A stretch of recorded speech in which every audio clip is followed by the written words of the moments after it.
What I am saying, in my personal opinion, is that the stench on this whole thing reeks of one man's fingerprints. Benjamin Netanyahu, the global grandmaster of orchestrated chaos and political distraction.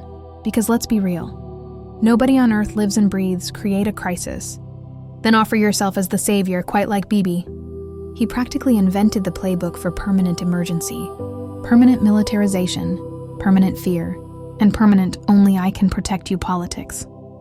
And now, right when his American counterpart's empire is cracking, polls tanking, impeachment whispers swelling, Epstein files inching toward daylight, suddenly we get a perfectly timed tragedy that instantly justifies militarizing U.S. streets. This has Netanyahu's energy all over it, because who benefits most from turning the U.S. into a mirror?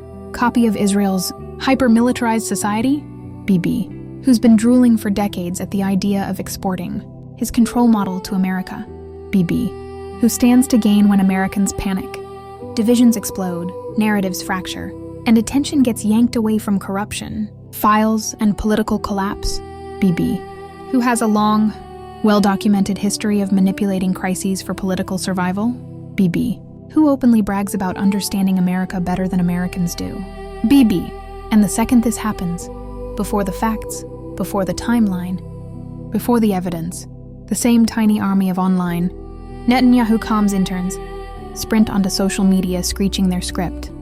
Blame the Muslims.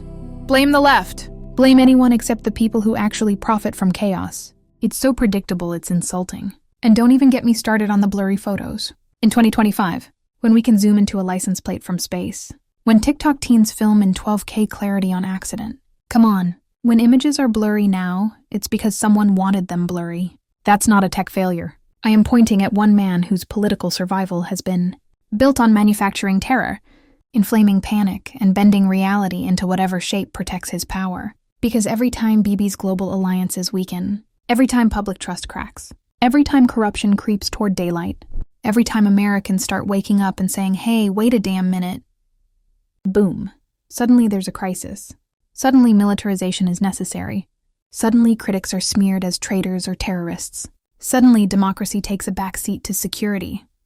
And now they want Americans, the freest people on earth, to accept troops in their streets the way Israelis are forced to? Absolutely not. Bibi can keep his dystopia. He doesn't get to export it here.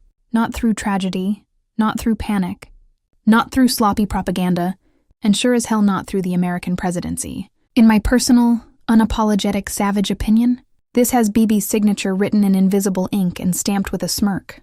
And Americans are done being played.